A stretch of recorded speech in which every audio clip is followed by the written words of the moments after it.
and today I'm going to share with you 15 ways that dancers can keep active and busy during lockdown.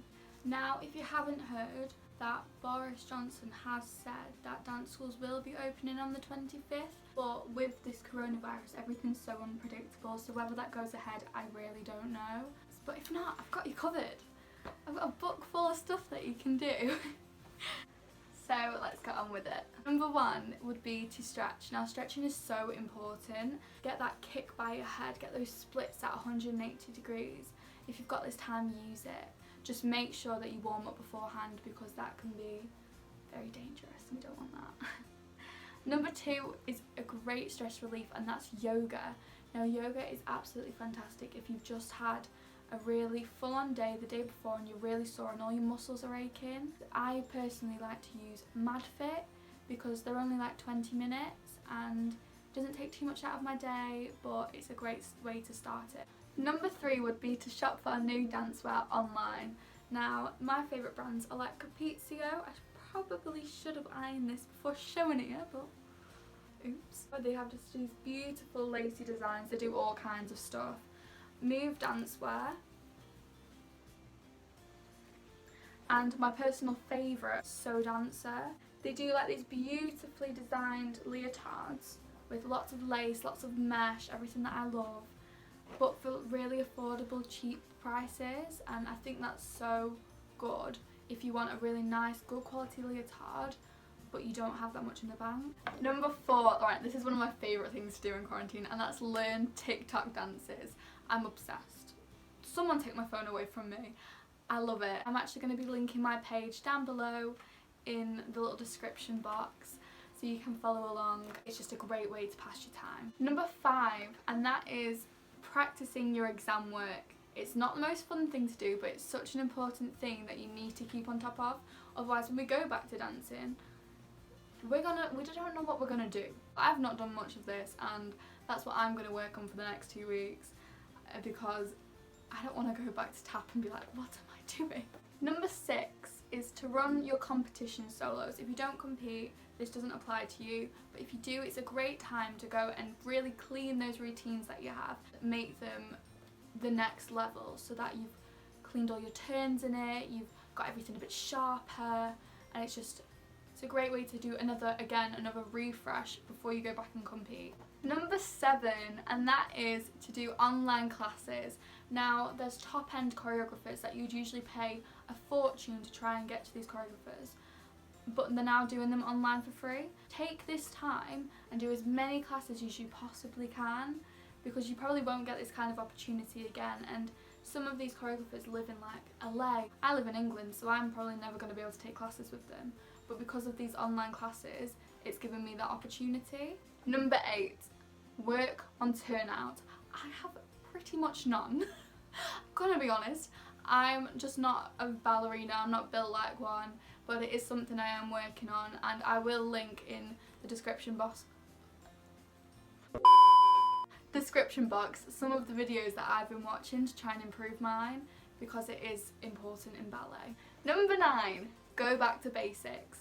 Now this is a great way to give yourself a good refresh and really clean up those basic moves, because sometimes you can forget them if you're doing so much of more difficult stuff and you've not done them in a while, but it's a great time to go back and what's the word? I don't know the word, so I'm going to ignore the word and carry on.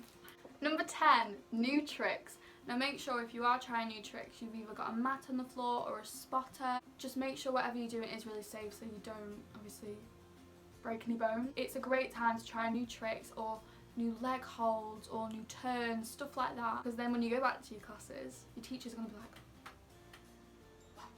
Number 11, and this is to work on your balance. I personally don't have very much at all. Again, it's something I've been working on. I'm not a turner, I'm more of a legs and a leaps and a kicks, but turning, no. I personally have been using balance boards. They're like, I'll insert a picture here, or I won't, I don't know. See how technical I am. First YouTube video. But I've been using like balance boards and been really working on that releve and been doing lots of turn. Just run out of storage, we filmed this 4 times. Fun times. Okay, where was I? I'm on my page. Okay, found it. Number 12, I think we're on, is doing show makeup. Now this is probably the most fun one. If you didn't know, I actually have a certificate in makeup artistry. Flex. Practicing show makeup is so fun because you can really work on that dramatic look for shows. If you get quite good at it, the quicker you do it, the later you can wake up on competition day. Win-win. Number 13, and that is to stretch your feet. I personally don't have arches, they're probably like that, or like that. If you stretch your feet, then you can really make it look really nice in point, and especially in like lyrical and contemporary when you're doing these amazing leg holds and then you've got this amazing foot that just goes. It's impressive. Number 14, and that is to build up ankle strength. This is great if you are training to start doing.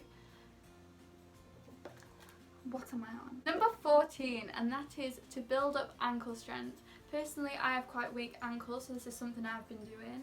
And this is great if you're wanting to go on point, if you're a beginner on point, if it's just great for point. Let's be real. It's great for all dancing because your feet are the fundamentals of your movement, so building up that ankle strength is really going to give you more stability. This is also great for your turns, especially because it'll really work on that releve and yeah. Last but not least, this is number 15, and this is something you don't even have to get up and do. This is to test your knowledge and educate yourself on injury prevention. I'm going to college in a few months, hopefully, fingers crossed. We'll just see where we are at this moment in time. It's really important to know what to do when you are injured and that you take the amount of time to rest, but this is something you can look into and really test your knowledge on it. And yeah, I'm so awkward. Okay, that's all for today, guys. Thank you so much for watching, if anyone is watching, but thank you so much for joining me. I hope I have helped in some way. If I've not, I'm very sorry for wasting your time that you've just watched all this. But thank you so much. I'm going to tag all my social medias down below, and yeah, have a brilliant day.